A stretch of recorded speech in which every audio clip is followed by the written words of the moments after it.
amusing, but expressing their amusement would have been ill-timed in the immediate aftermath of these incidents.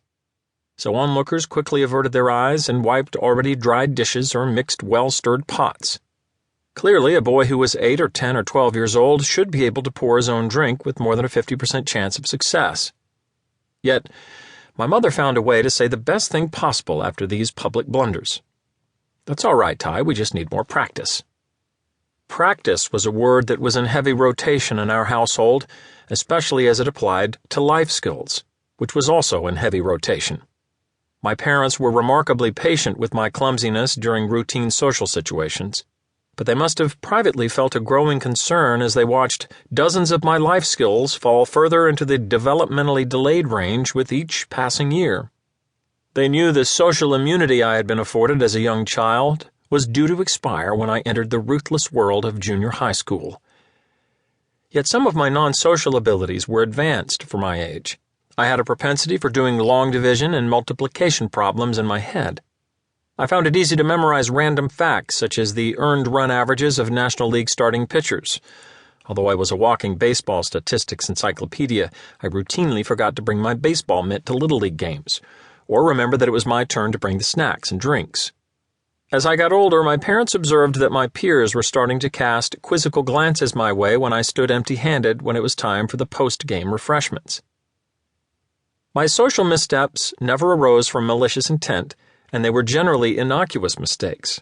But around 10 years old, most children make leaps in their ability to form more complex social expectations, and begin to judge other kids' social value based on their ability to meet these expectations. They begin to care more about whether a classmate paints weird things in art class or wears clothing that is not part of the canon of 5th grade fashion. As my peers' social thought became more sophisticated, my quirks that previously went unnoticed were now as evident as lint under a black light. I had a sense about the social expectations around me morphing, but I did not fully understand the new rules of engagement or how to stop my growing feeling of social awkwardness. My parents knew that there would be no easy answers when it came to helping their chronically awkward kid navigate social life. Like many awkward kids, I was aloof and very stubborn, which meant that my parents had to work with less information than most parents, and they had to choose their battles. They must have been tempted to concentrate their efforts on making me less awkward, but my father was a high school teacher and my mother ran a clinic for kids with learning disabilities.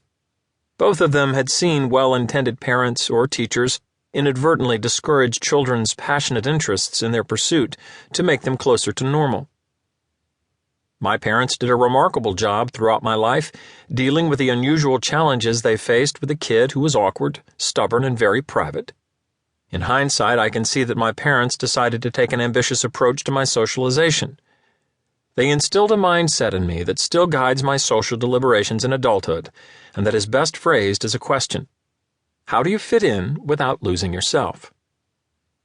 It's an age-old question worthy of everyone's consideration, and it has been at the forefront of my mind as I wrote this book, considering what I would say about how people can be less socially awkward. In the pages to come, I'll distill the results from a vast array of research areas, including personality, clinical psychology, neuroscience, and developmental psychology studies of giftedness. My hope is that whether you are an awkward adult, the concerned parent of an awkward kid, or a boss wondering how to connect with an awkward employee with tremendous potential, the chapters to come will provide useful insights into the quirks and unique talents of awkward individuals. To accomplish these ends, the book is divided into 3 sections. 1. In Part 1, I will examine what it means to be awkward and how people can find guidance in navigating social life. 2. In Part 2, I will look at how rapidly shifting social norms have made modern social life feel more awkward for all of us and what we can do to adapt to them. 3. In Part 3, I explain why the traits that make someone awkward can also help them strive toward remarkable achievements. Chronically awkward people can feel like everyone else received a secret instruction manual at birth titled How to Be Socially Competent. For the awkward person, this dreamy manual would provide easy-to-understand, step-by-step instructions for how to gracefully navigate social life, avoid embarrassing faux pas, and rid oneself of the persistent anxiety that comes with being awkward. Of course, there is no magic wand for social life, no listicle with 10 easy steps to achieve instant popularity.